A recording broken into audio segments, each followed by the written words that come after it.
Question number 22 देखते हैं।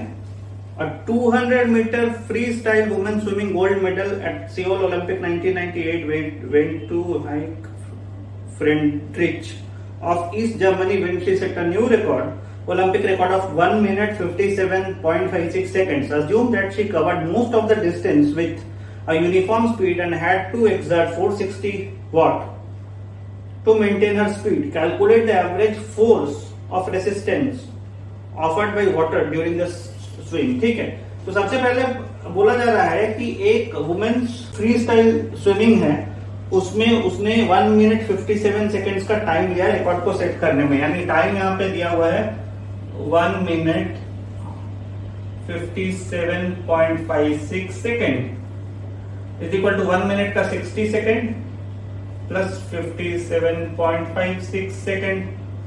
इसका मतलब टाइम टोटल कितना लगा है 117.56 सेकेंड, इतना का टाइम लगा है उसको कंप्लीट करने में। ठीक है, और ये बताया जा रहा है कि उसको 460 वाट का पावर लगाना पड़ा है अपने स्पीड को मेंटेन करने के लिए। पावर इज इक्वल टू 460 वाट जो गिवन है। ठीक है, calculate the average force of resistance offered by water during the swim. इसमें दो चीज समझने का है। सबसे पहला बात तो बताया जा रहा है कि ये जो स्विमिंग कर रही है ये 200 मीटर है, जिस डिस्टेंस पे उसको स्विमिंग करना है यहां तक से यहां तक का, और ये अगर यहां से स्विमिंग शुरू कर रही है, अगर यहां से स्विमिंग शुरू कर रही है तो इस केस में वो यूनिफॉर्म वेलोसिटी से चल रही है। अब यूनिफॉर्म वेलोसिटी से अगर वो स्विमिंग कर रही है, उसकी वेलोसिटी यूनिफॉर्म है, तो इसका मतलब ये तो पता हो गया यूनिफॉर्म वेलोसिटी का मतलब एक्सीलरेशन हमेशा जीरो होगा, बिकॉज चेंज इन वेलोसिटी के चलते एक्सीलरेशन प्रोड्यूस होता है। अगर वेलोसिटी जीरो है, यानी अगर वेलोसिटी यूनिफॉर्म है तो एक्सीलरेशन में कोई चेंज नहीं आएगा, यानी एक्सीलरेशन जीरो हो जाएगा। अगर एक्सीलरेशन जीरो होता है तो उसका मतलब एक चीज और क्लियर है कि एक्सीलरेशन जीरो होने के केस में जितना पावर वो लगा रही है, जितना रेसिस्टेंस हो रहा होगा उतना ही वो पावर लगा रही होगी। तो इस केस में अगर ये वाटर पे अगर फोर्स सपोज हम लोग मानते हैं F लगाती है, तो वाटर भी इस पे रेसिस्टेंस F ही लगाएगा, क्योंकि अगर कोई एक्स्ट्रा फोर्स रहता तो फिर हम लोग आगे बात करते। जब एक्सेलरेशन जीरो है इसका मतलब जितना वो पावर लगा रही है उसका इक्विवेलेंट रेसिस्टेंस मिल रहा होगा। अब क्वेश्चन में पूछने के लिए क्या बोला है, क्वेश्चन में पता करने के लिए बोला गया है calculate the average force of resistance offered by the water during the swim.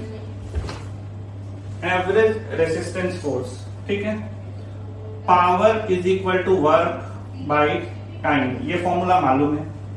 यहाँ डेटा में कहीं भी फोर्स नहीं गिवन है तो सिंपली इसको कर सकते हैं कि work is power is equal to work के जगह में हम लोग लिख सकते हैं force into distance.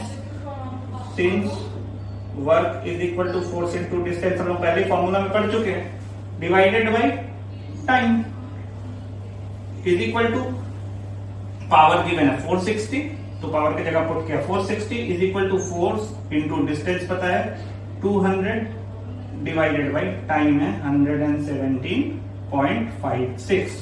Therefore 460 into 117.56 is equal to F into 200।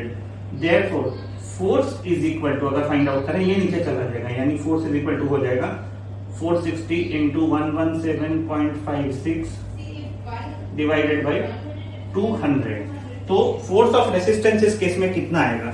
अगर हम लोग इसको फर्दर सॉल्व करेंगे तो फर्दर सॉल्व करने से पता चलेगा कि ऑलमोस्ट 270.4 न्यूटन का फोर्स आ रहा होगा जिसको लगाना होगा इसके